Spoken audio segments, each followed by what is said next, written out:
Mu'alaf itu sebenarnya orang yang tertipu, orang yang kesurupan beragama, massal, karena ikut hal yang tidak benar.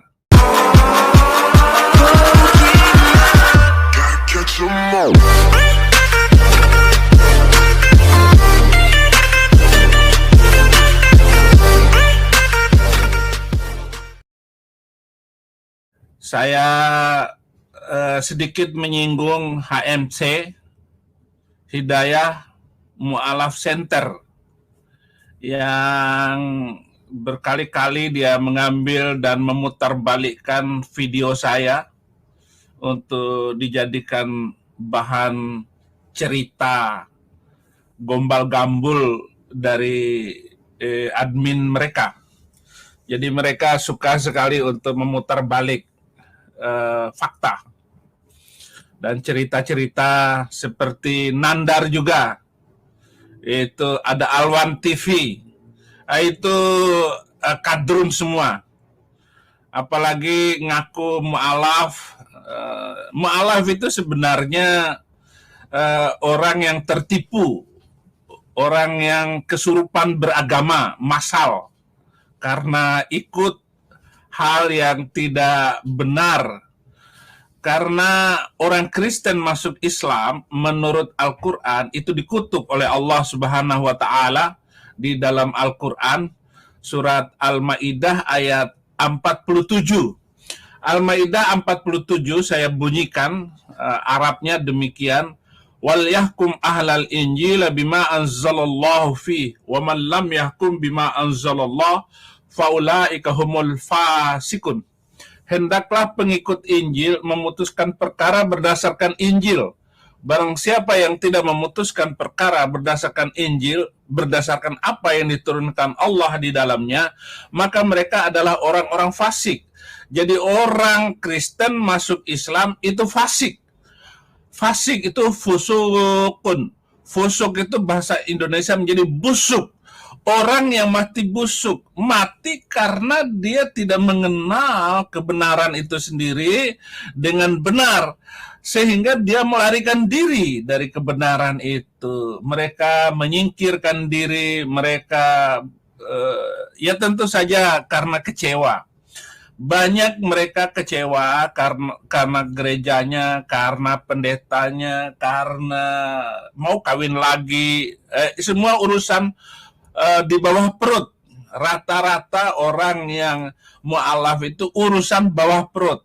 Itu karena mau kawin lagi dengan anak Haji Dolah. Ya itulah. kasihan kamu HMC. Jadi jangan suka mutar-mutar. Tapi ya bagi saya ya, kamu ambil video saya dengan cara apapun, kamu memutar balik cerita di dalam video saya tetap sukacita dan senang sekali. Iya, karena orang akan mencari lagi video saya yang asli, sehingga tidak diputarbalikkan oleh kamu, HMC, Hidayah Mu'alaf Center. Apapun yang kamu lakukan dengan video-video saya senang sebelaka. Karena nama Yesus makin ditinggikan. Saifuddin Ibrahim disembunyikan di balik salib Kristus. Kamu tahu kan maksud saya, HMC? Kalau memang dulu kamu itu mu'alaf, ya tahulah. Saya semua pendeta hamba Tuhan itu bersembunyi di balik salib Kristus, agar salib Kristus tidak menjadi sia-sia, agar apa yang dibawa oleh Yesus Kristus penebus di dalam hidup kita itu tidak cuma-cuma dan tidak sia-sia. Karena apa? Karena kita jangan sampai menyombongkan diri. Artinya video saya walaupun viral, walaupun Saifuddin Ibrahim itu sudah terkenal, bukan Saifuddin Ibrahim yang terkenal. Nama Yesus yang ditinggikan, nama Yesus yang dimuliakan. Jadi itu. Kamu jadi mu'alaf apa? Urusan bawah perut. Atau urusan perut. Karena mau cari makan.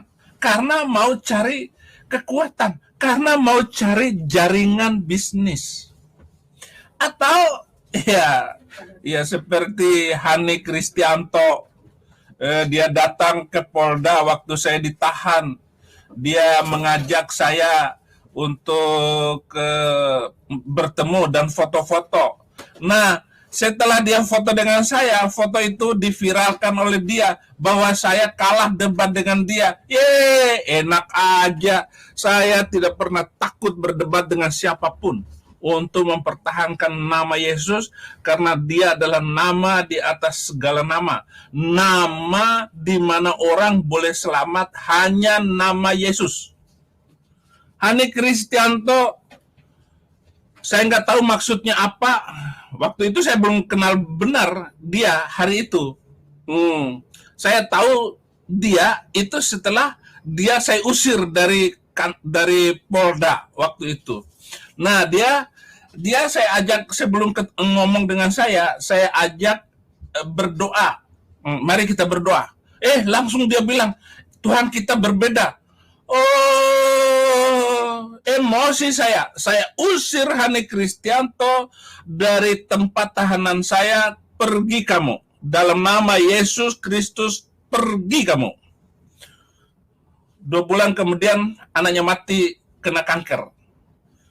Saya nggak tahu dan saya nggak mengutuk dia. Yang jelas ya, orang Kristen masuk Islam itu pasti terkutuk oleh Allah. Al-Quran sendiri yang bilang, Al-Quran yang ngomong. Ya, Hidayah Mu'alaf Center. Apakah kamu itu ada hubungannya dengan Hani Kristianto atau enggak? Karena kalian itu setiap orang mu'alaf nama mulai terkenal, dia menaikkan namanya lalu membuat yayasan. Hani Kristianto punya yayasan, Insan Moko Ginta punya yayasan, Yahya Waloni punya yayasan. Siapa saja, pokoknya satu orang satu yayasan. Itulah kadrun itu. Otak kadrun. Jadi itu yang terjadi atas Hani Kristianto dan banyak siapapun. Jadi kalau Anda mengatakan bahwa mu'alaf itu adalah hidayah, saya juga heran. Kenapa Anda berani masuk Islam padahal Al-Quran sangat membenci orang Kristen yang masuk Islam. Bahkan Al-Quran sendiri mengancam, bahkan boleh membunuh orang Yahudi dan orang Kristen. Iya. Qatilul ladzina la yu'minuna billahi wa bil yaumil akhir wa la yuharrimuna ma harramallah wa la yadinuna bidinil haqqa minal ladzina utul kitab. Perangilah orang-orang yang tidak beriman kepada Allah dan hari kemudian. Mereka tidak mengharamkan apa yang diharamkan oleh Allah dan Rasul. Mereka tidak beragama dengan agama yang benar, yaitu agama Islam. Siapakah mereka yang boleh diperangi itu? Minalladzina utul kitab, yaitu orang-orang yang telah diberi Alkitab. Itu boleh diperangi loh, saudara. Bagaimana Anda mengatakan itu sebagai hidayah? Saya heran. Makanya saudara-saudara terkasih yang ada di Papua, yang ada di Ambon, ataupun di NTT, Anda itu nyaman menjadi orang pengikut Yesus.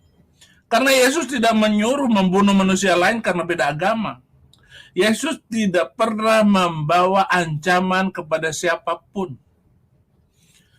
Dan Yesus tidak punya musuh. Musuh Yesus nggak ada. Yang ada adalah orang yang memusuhi Yesus. Tidak ada. Yang disebut aduwullah, musuh Allah, itu nggak ada. Maka Yesus tidak pernah mengatakan musuh Yesus, nggak ada. Ini kan metode, pola pikir domain yang tidak ketemu, artinya saling kontradiksi antara satu dengan yang lain. Beda jauh langit dan bumi pengajarannya. Maka salah satu kenapa saya mengundurkan diri dari keyakinan saya yang lama, karena boleh membunuh manusia lain karena beda agama.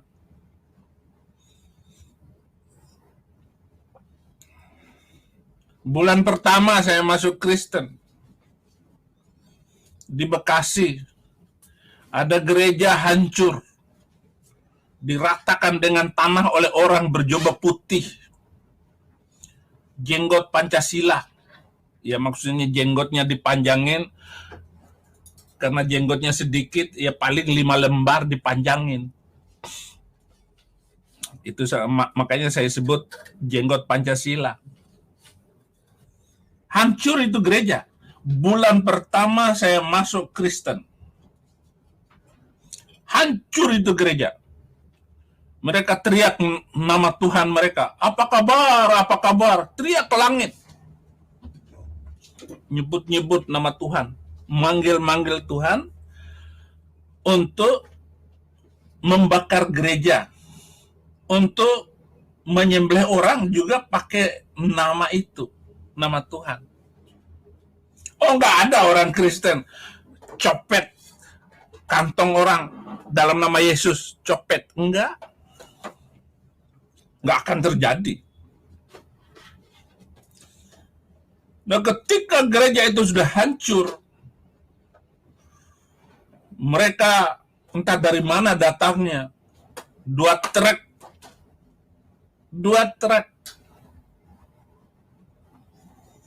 jemaat yang kocar-kacir. Ada jemaat perempuan lompat pagar, ditusuk pantatnya oleh orang berjubah. Tidak punya etika, tidak punya sopan santun.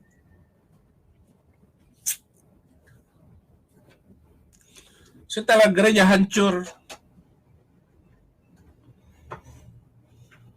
datanglah gembalanya. Datang gembalanya, dia menangis. Tuhan, sudah hancur pelayanan saya. Dia gendong putrinya yang masih gadis, masih SD.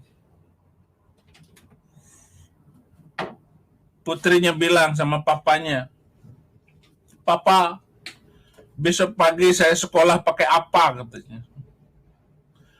Pastori hangus, buku hangus, makanan-makanan, buku-buku, pakaian jadi arang semua.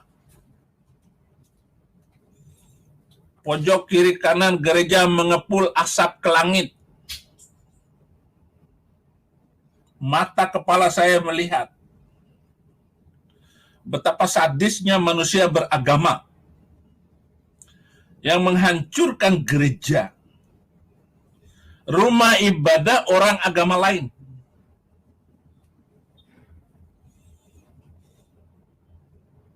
Saya menangis dalam hati.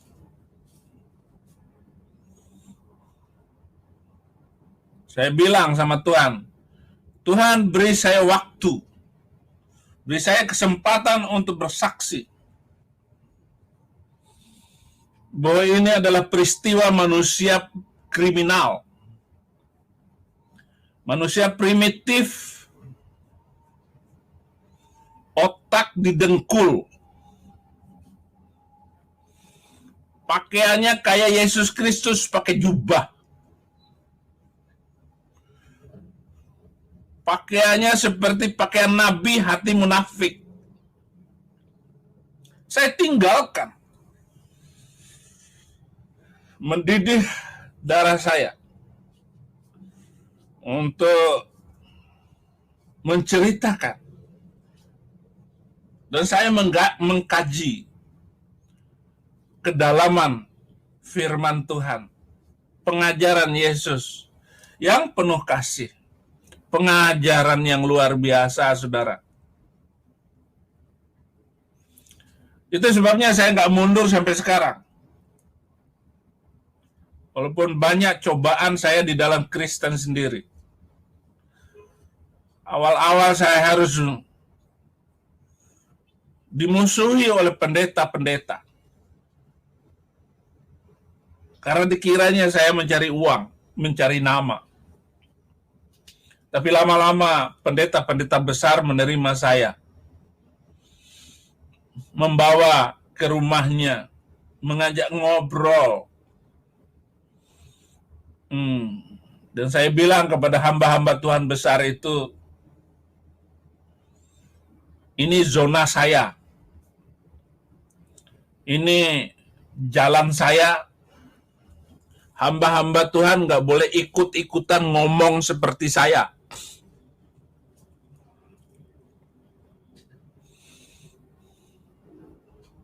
Kalaupun menyebut ayatnya, jangan sebut ayat berapa.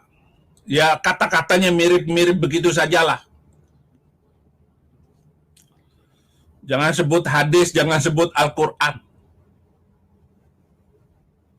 Karena Anda nggak tahu persis bagaimana menjawabnya, bagaimana korelasi, bagaimana harmonisasi antara ayat-ayat itu dengan ayat-ayat yang ditulis di dalam Alkitab, pengajaran Yesus Kristus yang luar biasa itu. Ini jalan tol.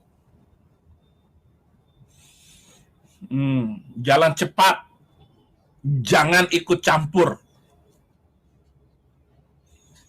Akhirnya, oke. Karena kalau hamba Tuhan yang lain ikut ngomong seperti saya, dibilang penistaan.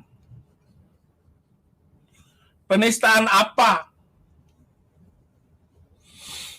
Apakah dengan menginjil orang di Grab, di sopir taksi online itu penistaan? Penistaan itu ada kitab suci boleh membunuh manusia lain karena beda agama. Itu jelas sekali penistaan. Jadi ada agama yang menistakan agama lain. Nah, saya ini adalah korban dari penistaan itu. Dari sebuah undang-undang yang diusung oleh Dewan Kadrun.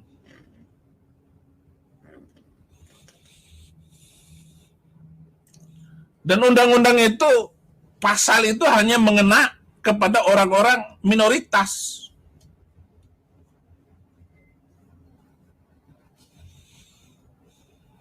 Abdul Tomat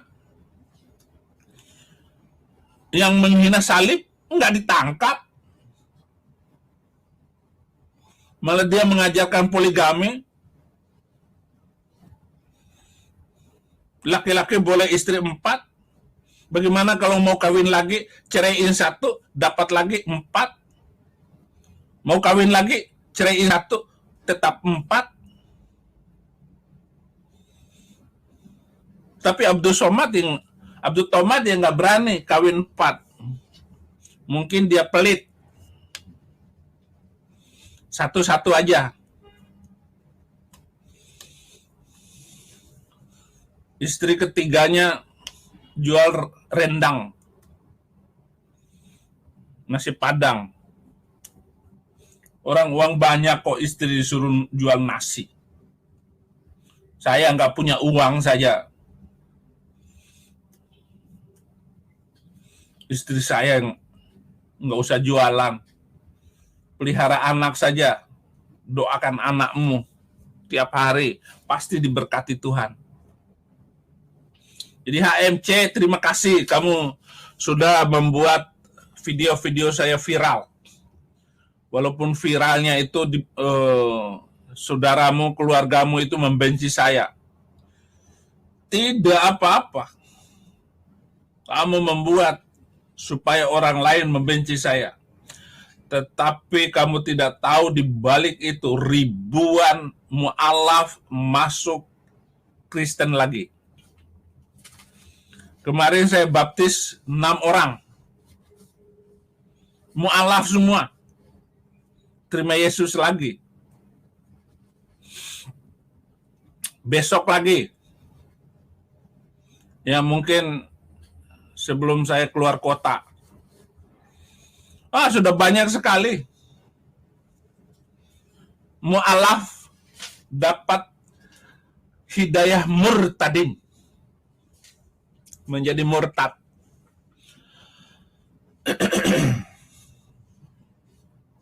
Jadi agar kita sadari itu ya. Terima kasih Hamce sudah membuat saya sedikit mengulas video Anda. Walaupun saya nggak nonton semuanya, nggak perlu bagi saya. Apalagi ngambil video-video orang untuk dikomentari. Lebih baik, lebih enak komentarin Habib Rizik vonis 4 tahun penjara. Sama dengan Saifuddin Ibrahim divonis 4 tahun penjara. Tuduhan penistaan agama. Saya diganjar, saya diancam 5 tahun, tapi divonis 4 tahun. Penista agama yang paling berat hukumannya, divonisnya adalah Saifuddin Ibrahim. Tetapi dia menerima. Karena itu ya Tuhan atur, Tuhan izinkan. 4 tahun penjara, kemudian saudara-saudara naik banding, tetap 4 tahun, kasasi turun jadi 2 tahun, saya ajukan pembebasan bersyarat, dan diuji oleh Kemenkumham, apakah Bapak akan melakukan hal-hal yang membuat Bapak masuk penjara. Saya bilang akan tetap saya lakukan. Karena saya ini hamba Tuhan, saya ini pendeta, mengajak orang pindah dari kegelapan menuju terang. Mengajak orang untuk pindah dari ketidakpastian menuju hidup yang pasti, dan pasti itu hanya dalam Yesus Kristus. Kepastian masuk surga itu hanya karena Yesus Kristus, bukan dengan yang lain, bukan. 4 tahun. Dan tiap sidang 2000 FPI datang untuk memenuhi pengadilan negeri Tangerang. Polisi 2 trek tiap hari persidangan saya untuk menjaga mereka.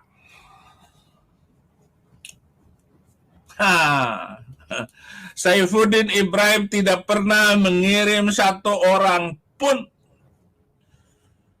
untuk datang ke persidangan Habib Rizik. Buang-buang waktu, buang-buang energi. Tidak penting, tidak ada gunanya, tidak bermanfaat, tidak berfaedah, dan tidak ada kaitannya dengan penginjilan. Saya tetap doa untuk Habib Rizik. Semoga hukumannya diringankan.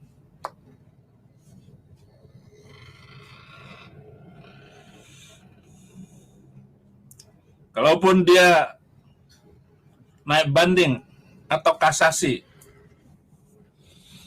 ya turunlah jadi 2 tahun atau 3 tahun, diturunin dari vonis hakim. Nah, kalau mau komentar ya begitu-begitulah.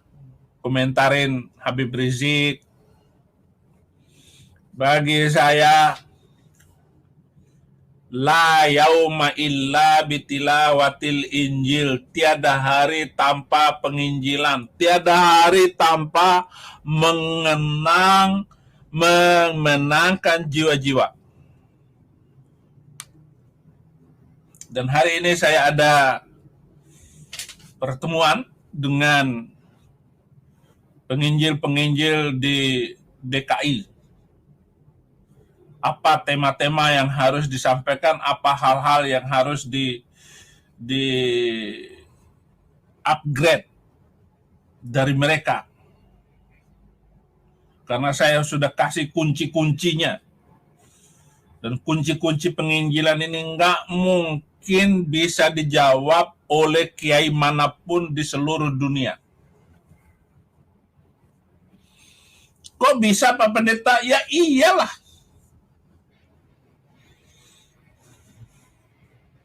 Cara kesimpulan saya itu tajam. Kadang-kadang menyakitkan. Apa contohnya Pendeta? Ya contohnya tidak ada nabi di dalam Alkitab yang menyuruh pengikutnya mutar-mutar batu hitam 7 kali. Kalau ada nabi macam begitu, saya masuk. Saya pindah kembali kepada agama saya yang semula.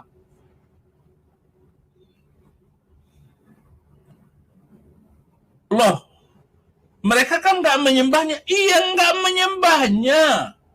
Tetapi kenapa kok harus diputar-putar itu batu itu? Dan kenapa harus mengarahkan jidat ke sebuah batu? Bukankah Tuhan itu adalah semesta alam? Kita bisa menyembah kemanapun arah. Seperti gereja. Gereja di seluruh dunia ini adalah menghadap jalan. Kalau jalannya miring, ya gereja juga miring. Bagaimana kalau jalannya bundar? Iya, gereja juga bundar. Enggak masalah. Karena Tuhan itu imanen. Dia ada di mana-mana. Imanen dengan diri kita. Ada di dalam diri kita. Maka menyembah Tuhan dalam roh dan kebenaran. Allah itu roh. Oleh sebab itu harus menyembah dalam roh dan kebenaran, dalam roh dan kebenaran. Ini supaya disadari, supaya difahami semua oleh kita, oleh Anda, oleh saya semua.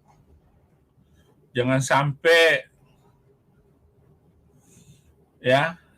sampai salah melangkah. Al-Ayubi cepat tobat pas, sembahlah Tuhannya Yesus. Ya, Yesus itu Tuhan. Al-Ayubi channel. Dia Tuhan. Dia yang harus disembah. Tobat apa? Tobat itu terima Yesus. Itu tobat. Kalau keluar itu tomat. Pagi tobat, sore kumat. Haleluya. Jadi saudara-saudara, terima kasih untuk doa saudara. Terima kasih untuk begitu banyak bantuan dan saya sebenarnya mau bacakan orang-orang yang sudah membantu lewat rekening saya. Saya hanya makan kalau Anda menulis di situ untuk pastori, itu untuk makanan saya. Tapi jangan khawatir tentang apapun yang saya makan dan yang saya minum sudah dijamin oleh Tuhan Yesus Kristus. Terjamin semua.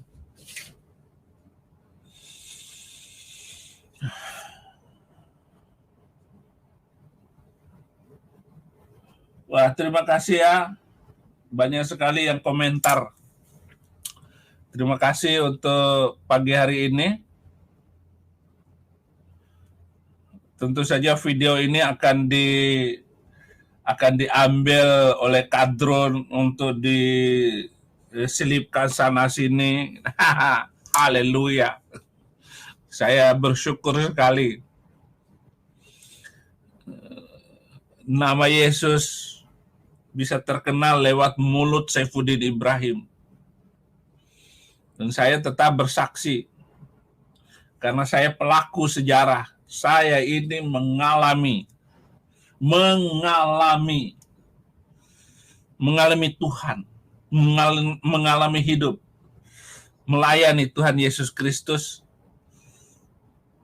Bahkan dalam penjara saya tetap menginjil, Saya memenangkan banyak orang di dalam penjara. Sampai sekarang, anak buah saya di dalam penjara juga. David, terima kasih. Yoko, terima kasih dalam penjara. Muslim, terima kasih semua.